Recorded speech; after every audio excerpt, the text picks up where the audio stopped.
debesīm, visiem vējiem norūdīts, ar 3 zvaigznēm iztīlušā kabatā iet viss. Oskars Kalpaks. Oskars Kalpaks bija latviešu pulkvedis, pirmais Latvijas karaspēka vienības komandieris. Oskars Kalpaks dzimis 1882. gadā 6. janvarī Madunas rajonā. 10 gadu vecumā Oskars Kalpaks 3 gadu ziemas mēnešos gāja Visagala pagastskola. Pēc tam 3 gadus mācījās Lubanas skolā. Skolas laikā Zens apguva vīlu spēli, ko viņam patika spēlēt arī vēlāk. Pēc pamatskolas absolvēšanas neveiksmīgi mēģināja iestāties Pleskavas karaskolā. Nākošajā gada devas uz Irkūtsku, kur sekmīgi izturēja savalnieka pārbaudījumus. 1903. gada 18. janvarī Oskaru Kalpaku ieskaitīja Krievijas armijas 10. divīzijas, 40. Kolīvaņas pulka, 10. rota, kas bijusi dislocēta Varšāvā. Pabeidzis pulka mācību komandas kursu, Oskars Kalpaks 1904. gadā dodas uz Kazanas kainieku junkuru skolu, taču tur neiztur iestāju pārbaudījumus. Obligāto dienestu armijā Oskars Kalpaks beidza kā vecākais apakšoficieris 1905. gadā mājā.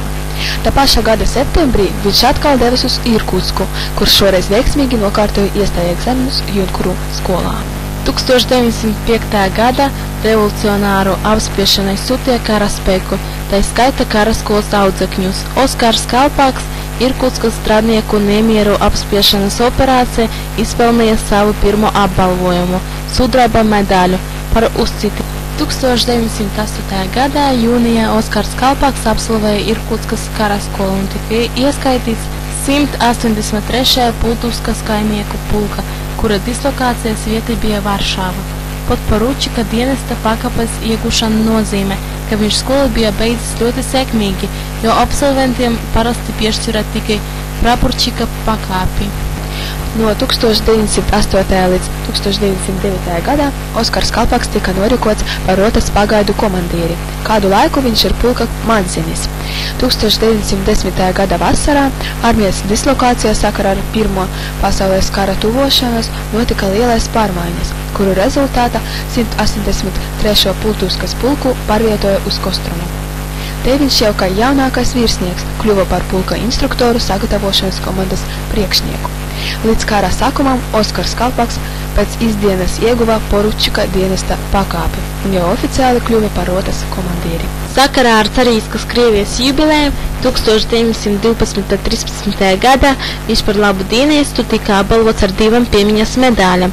Pasaules kara sākumā 1914. gada augustā Oskars Kalpaks ar savu pulku Kaložmuteju vada komandieris. Nokļuva Krievu austriešu fronte Galīcija.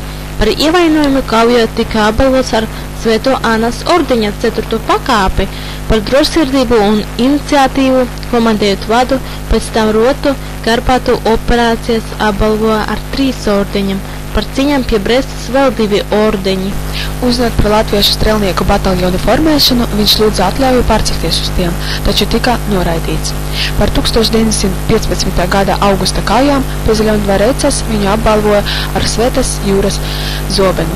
Savukārt 1915. gada septembra kaujās viņu apbalvoja ar Svētā jūra ordeņu 4. pakāpi. 1915. gada septembrī Oskaram Kalpakam piešķira štāba kapteiņa dienesta pakāpi. 1917. gadā buržuāziski demokratiskas revolūcijas laikā viņš iestājās sociāla revolucionāru eseru partijā. 1917. gadā septembrī Oskara Kalpaks pēc izdienas ieguva apakšpulkvēža dienesta pakāpi. Pēc atgriešanās no 5 nedēļu atvaļinājuma, ko iespējams viņš pavadīja dzimtenē, 15. novembrī jau padomju laikā viņu norīkoja par pulka komandieri. Par Oskara Kalpaka autoritāti kareivju masas liecina tas, ka 1917. gada 10. decembrī viņu ievēlēja par komandieri pulka sapulce, ko pēc tam apstiprināja pulka komiteja.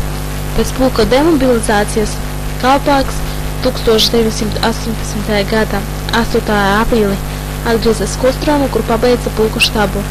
Vietu nodošana turienes muzejam. 1918. gada rudenī Kalpaks atgriezās dzimtenē.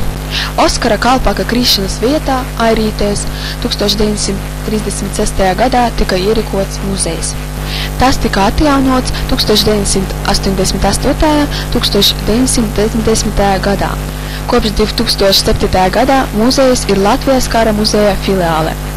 Kalpaka dzimto māju vietā Liepsalas arī ir iekārtots muzejs.